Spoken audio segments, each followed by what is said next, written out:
മറ്റൊരു പ്രധാന വാർത്ത ഇപ്പോൾ വരുന്നത് തെരഞ്ഞെടുപ്പ് കമ്മീഷൻ്റെ വാർത്താ സമ്മേളനം നാളെ 3 മണിക്ക് ഉണ്ട് എന്നുള്ളതാണ്.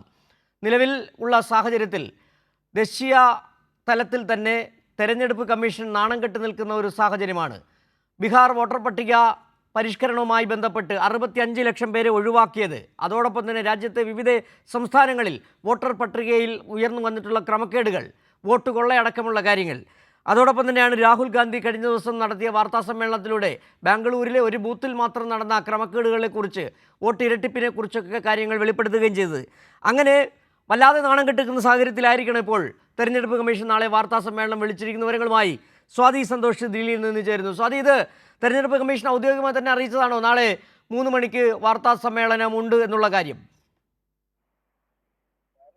തീർച്ചയായും സിജു, ഇപ്പോൾ തെരഞ്ഞെടുപ്പ് കമ്മീഷൻ ഔദ്യോഗികമായി തന്നെ അറിയിച്ചിരിക്കുകയാണ്. നാളെ 3 മണിയോടെ നാഷണൽ മീഡിയ സെന്ററിലാണ് വാർത്താ സമ്മേളനം നടക്കുക. നാളെ ഒരു പ്രത്യേകത കൂടിയുണ്ട്. നാളെ പ്രതിപക്ഷത്തിന്റെ നേതൃത്വത്തിൽ, ഇന്ത്യ സഖ്യത്തിന്റെ നേതൃത്വത്തിൽ ബീഹാറിൽ രാഹുൽ ഗാന്ധി ഉൾപ്പെടെ നയിക്കുന്ന ഒരു റാലി കൂടി നാളെ നടക്കുന്നുണ്ട്. ഈ ബീഹാർ വോട്ടർ പട്ടിക വിഷയത്തിലെ നിലവിലുള്ള അട്ടിമറി, അതോടൊപ്പം ആരോപണങ്ങളൊക്കെ നിലനിൽക്കുന്ന സാഹചര്യത്തിൽ അത്തരത്തിൽ ഒരു റാലി നാളെ ബീഹാറിൽ നടക്കുകയാണ് ഇന്ത്യ സഖ്യത്തിന്റെ നേതൃത്വത്തിൽ.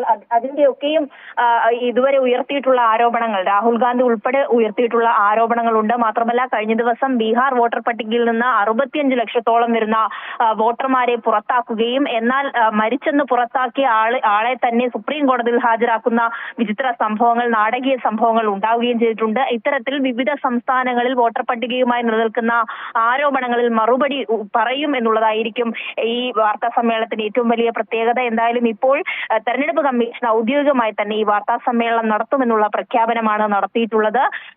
ഏറ്റവും പ്രധാനമായി ചൂണ്ടിക്കാണിക്കേണ്ടത്, നിലവിൽ ഈ തെരഞ്ഞെടുപ്പ് കമ്മീഷനിൽ എതിരെ ഉയരുന്ന നിരവധിയായിട്ടുള്ള ആരോപണങ്ങൾ, വോട്ടർ പട്ടികയുടെ വിശ്വാസ്യത അടക്കം ചോദ്യം ചെയ്യുന്ന തരത്തിലേക്ക് ഇന്ത്യ സഖ്യം പാർലമെന്റിലടക്കം വലിയ പ്രതിഷേധവുമായി മുന്നോട്ട് പോവുകയും പ്രതിപക്ഷ പ്രതിഷേധമടക്കം രാജ്യ തലസ്ഥാനത്ത് ഉണ്ടായ സാഹചര്യത്തിൽ കൂടിയാണ് ഇത്തരത്തിലൊരു തെരഞ്ഞെടുപ്പ് കമ്മീഷൻ ഇപ്പോൾ ഒരു വാർത്താ സമ്മേളനം നടത്താൻ തയ്യാറായിരിക്കുന്നത്. എന്തായാലും ഇത് പ്രധാനം തന്നെയാണ്. നാളെ തെരഞ്ഞെടുപ്പ് കമ്മീഷന്റെ ഈ വാർത്താ സമ്മേളനത്തിൽ കൃത്യമായ മറുപടികൾ ഈ വിഷയത്തിൽ ഉണ്ടാകുമോ എന്നുള്ളതാണ് ഇപ്പോൾ ആശങ്കയോടെ നോക്കുന്നത്. സ്വാതി, തെരഞ്ഞെടുപ്പ് കമ്മീഷൻ മറുപടി പറയേണ്ട നിരവധി കാര്യങ്ങളുണ്ട്. ദേശീയ തലത്തിലാണെങ്കിൽ നമുക്കറിയാം, ആദ്യമായി ഇപ്പോൾ തീവ്ര പരിഷ്കരണം, വോട്ടർ പട്ടിക പരിഷ്കരണത്തിൻ്റെ ഭാഗമായി ബീഹാറിൽ നടത്തിയ ഇടപെടലിൽ 65 ലക്ഷം പേരെയാണ് വെട്ടിക്കളഞ്ഞത്. 65 ലക്ഷം പേർക്ക് വോട്ടില്ലാതായി മാറിയിരിക്കുന്നു.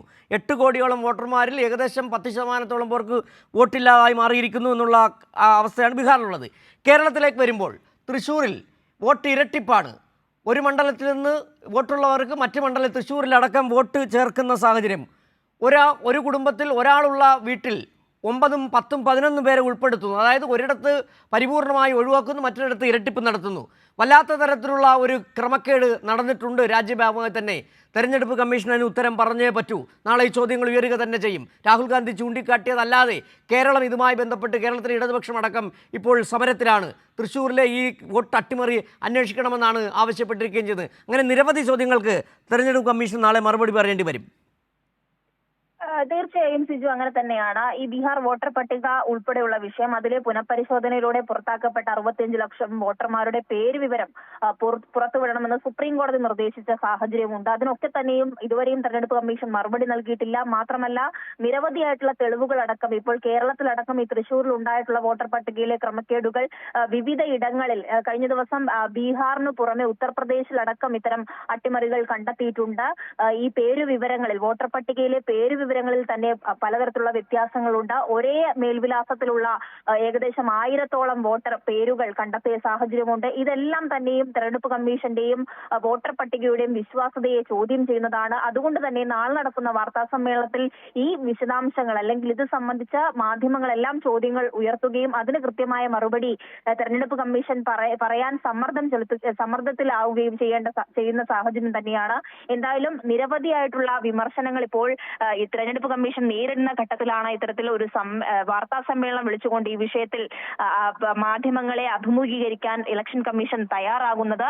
നാളെ 3 മണിക്കാണ് നാഷണൽ മീഡിയ സെന്ററിൽ ഇലക്ഷൻ കമ്മീഷൻ വാർത്താ സമ്മേളനം പ്രഖ്യാപിച്ചിട്ടുള്ളത്. സിജു, ശരി. സ്വാതി സന്തോഷാണ് ദില്ലിയിൽ നിന്നുള്ള വിവരങ്ങൾ നൽകിയത്.